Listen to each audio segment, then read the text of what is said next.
If you're thinking about buying a Tesla tiny house, there's one cost almost nobody is talking about, and in some cases, it can run you $3,000 to $8,000 just to fix a single mistake.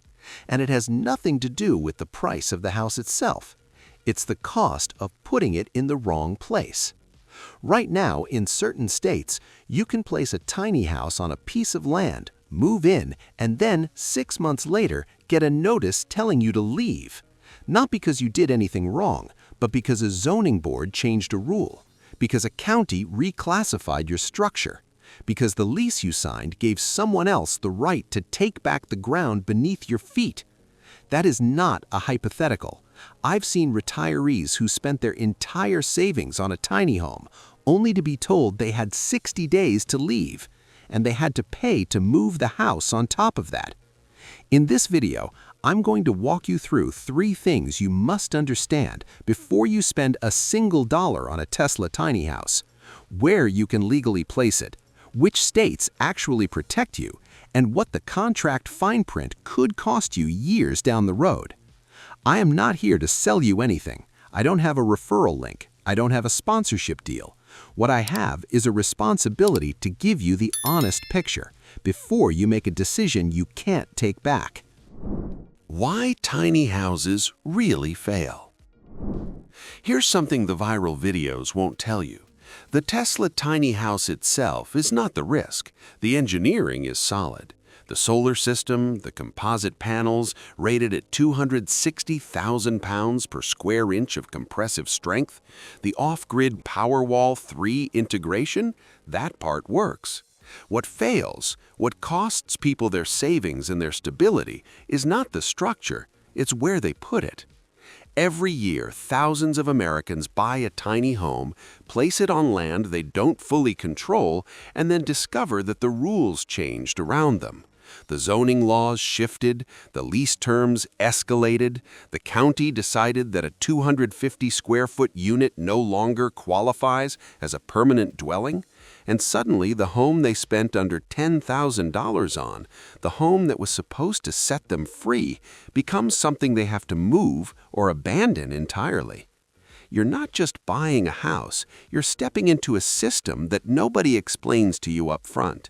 A system of permits, classifications, county codes, and lease agreements that can determine whether your investment protects you or traps you.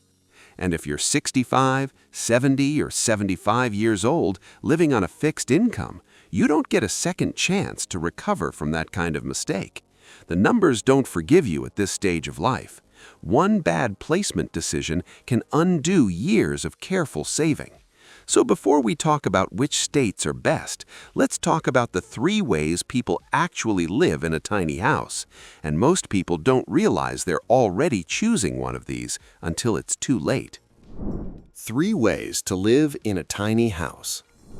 There are only 3 ways this works, and most people don't realize they're already choosing one of these until it's too late.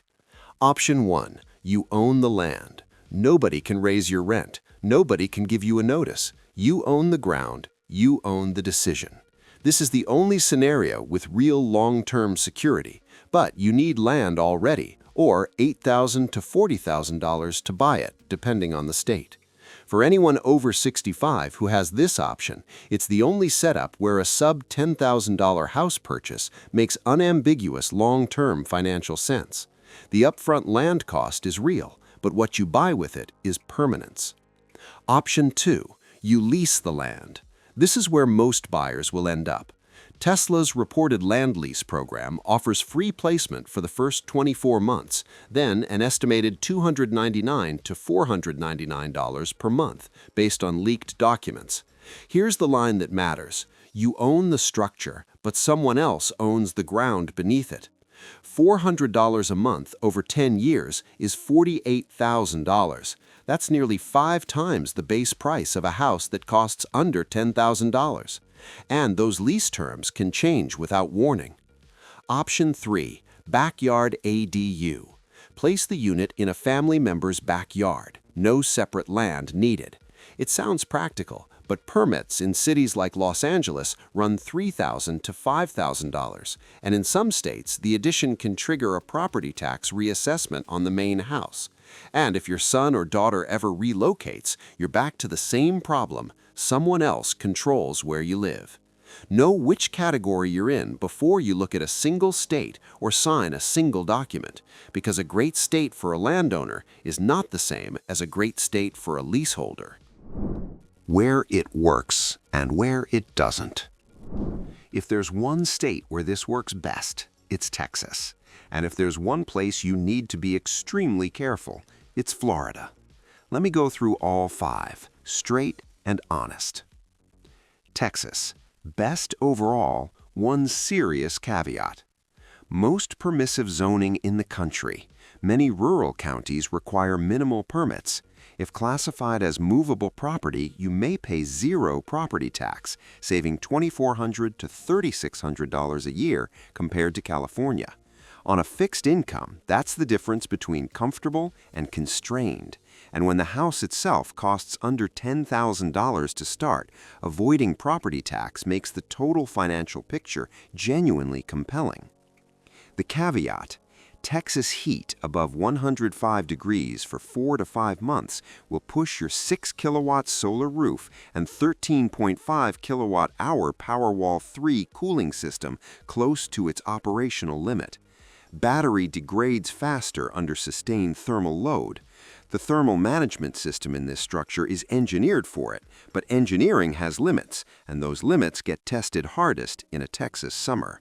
And if you're over 70 living alone in a rural area, heat escalates into a medical event before you realize it's happening. The warning signs are subtle. By the time you feel seriously unwell, you may already be in trouble. Make sure a hospital with a cardiac unit is within 30 minutes of wherever you're placing this.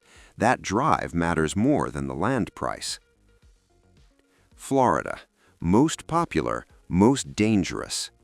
More 55-plus tiny home communities than any other state. Good climate most of the year. Looks like the obvious choice on paper. But hurricane season runs June through November, 5 months every year. Tesla claims 180 mile-per-hour wind resistance for this structure. That rating may protect the walls and roof.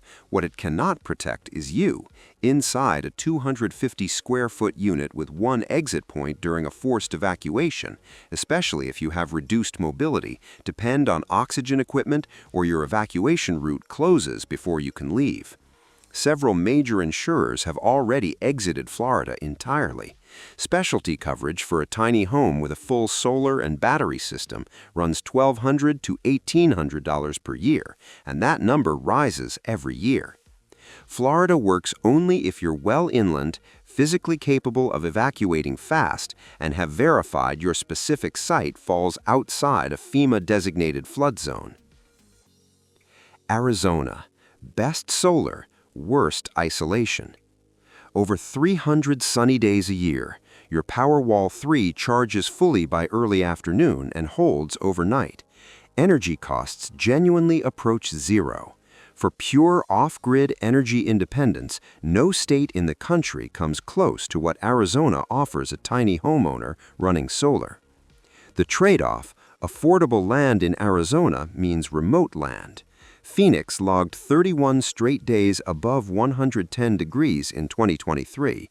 If your cooling system fails, a firmware issue, a wiring fault, a battery management error, the interior of a steel and composite enclosure becomes life-threatening within a short window. And if your nearest emergency room is 45 minutes away, that window does not work in your favor. Right for you if you're in strong health, technically capable of maintaining your own systems, and confirmed that emergency services can reach you within 20 minutes. Nevada. Flexible regulations, thin infrastructure. No state income tax. Clark County and rural areas both have clearly defined frameworks for movable structures. Solar performance is excellent, comparable to Arizona with slightly cooler summers in the north. Among the least restrictive placement environments in the western United States. The gap. Outside Las Vegas and Reno, daily life requires a reliable vehicle and real planning. Pharmacy refills, specialist appointments, grocery restocking, all of it depends on transportation that works every single day. If your driving ability decreases over the next decade, rural Nevada becomes genuinely difficult to navigate without family or a strong community network nearby. Idaho, the one nobody talks about. Affordable land, loose rural zoning, mild climate across southern counties, tight off-grid communities that actually look out for one another. For someone already rooted in the Pacific Northwest or Mountain West, Idaho deserves serious consideration that it rarely gets in these conversations. Northern Idaho winters are severe. Snow load reduces solar generation substantially from November through February, so a grid backup or propane generator is not optional, it's essential. Services thin out quickly outside Boise and Idaho Falls. But for long-term affordability without coastal storm exposure, Idaho belongs on your list. What goes wrong after you move in? This is the part of this video that matters most, because what I'm about to describe is not theory. This is what's happening to real people who thought they had done everything right. Risk 1. Zoning that changes after you move in. A county can reclassify your structure. A state can update its regulations. A local ordinance can pass that retroactively affects existing placements. In 2024, a small community in California's Central Valley had 14 tiny home residents issued formal notices after a county zoning board reclassified their units as recreational vehicles ineligible for year-round habitation. These were people who had been living there legally for 2 years. They had done nothing wrong. The rules simply changed around them. Legally placed today does not mean legally protected tomorrow. If you're on leased land and the zoning shifts, you have no standing. You move, or you fight an expensive legal battle against a county government with far more resources than you have. Risk 2. Lease fees that escalate on a schedule you didn't read carefully. Free for 24 months, then $299 per month. That sounds manageable against a house that costs under $10,000, but lease agreements contain escalation clauses, language like fees adjusted in accordance with operational costs or subject to market rate revision. The number you agreed to in year 1 is not the number you'll pay in year 5 or 8. In comparable tiny home communities, fees have increased 40 to 60% over 8-year periods. That $299 becomes $450. That $450 becomes $600. On $1,900 a month from Social Security, that escalation is not an inconvenience. It is a financial threat that compounds silently year after year until one day you're looking at your bank statement trying to figure out where the breathing room went. The house cost under $10,000. The land lease over 10 years may cost you $50,000 or more. That math needs to be in your head before you sign. Risk 3. Forced relocation and the real cost. Moving a tiny home requires a specialized heavy transport vehicle, oversized load permits across every state on the route, full disconnection of your solar and utility systems, reconnection and certification at the new site. Total bill, $3,000 to $8,000 depending on distance, sometimes significantly more when you factor in storage fees, temporary housing during the transition, and the cost of re-establishing utility connections at the new location. If you're 75 years old, on a fixed income, and told you have 60 days to vacate, that is not a logistical problem. That is a physical and financial crisis. The stress of forced displacement at this stage of life carries health consequences that never appear in any spreadsheet. People lose sleep, blood pressure rises, routines that took years to build get destroyed in weeks. Most people don't lose money when they purchase the house. They lose money and stability and health after they've already settled in and started to feel safe. Who this is not for. I'm going to say this plainly because you deserve honesty more than a sales pitch. If you don't own land and haven't verified your county's zoning laws in writing, you are not ready to buy. If you live in a state with strict minimum dwelling size requirements, New York, Massachusetts, Illinois, you may not legally occupy a 250 square foot unit as a primary residence, regardless of how appealing the concept is. If your health care requires you to be within 15 to 20 minutes of a hospital or specialist, the land that makes financial sense for this placement is almost certainly too remote.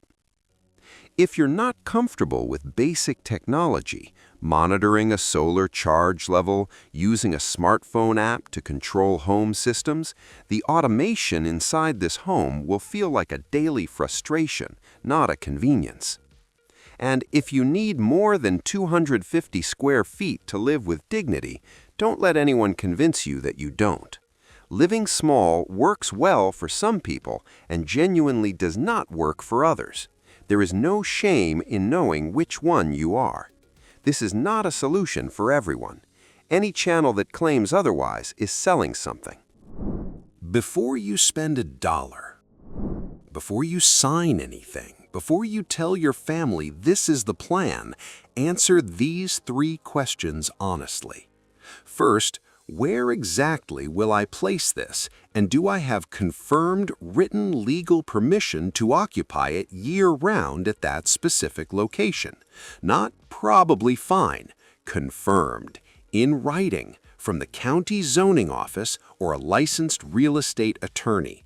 Not from a sales rep, not from a YouTube comment, not from what a neighbor told you worked for them. Second, do I control the land beneath it, or does someone else? If someone else controls it, what are the complete terms? What can change without your consent? How much notice before displacement? Has an attorney reviewed that lease? If the answer to that last question is no, that is the first thing you do before anything else. Third, what does this look like in 10 years, for me specifically? You are not buying this for who you are today. You are buying it for 75-year-old you, for 80-year-old you. Will the layout still work if your mobility decreases? Will the location still make sense if you need more medical access? Will the people around you still be there? If you cannot answer all 3 with real confidence, you are not ready. And that is not a failure. That is exactly the judgment that protects everything you've built. Tiny house living can give you something most housing options in this country simply will not. Real financial breathing room, genuine energy independence, and the rare feeling that you made a choice, rather than having a choice made for you by rising rent, by a landlord's decision, or by a system that stopped accounting for what you need. And the fact that it's possible to start this for under $10,000 makes that promise feel real in a way that nothing else currently on the market does. That number matters. For someone living on Social Security, a housing solution that starts under $10,000 is not a gimmick. It is a legitimate opening to a completely different kind of financial life in retirement. Don't let anyone minimize it, but don't let anyone oversimplify it either. That's exactly why this video exists. But only if you place it in the right location, with the right legal standing, on terms you actually control. Those 3 conditions are not negotiable. All 3 have to be true at the same time, or the math doesn't work and the freedom doesn't hold. Because in the end, this was never really about the house. It's about whether you get to stay.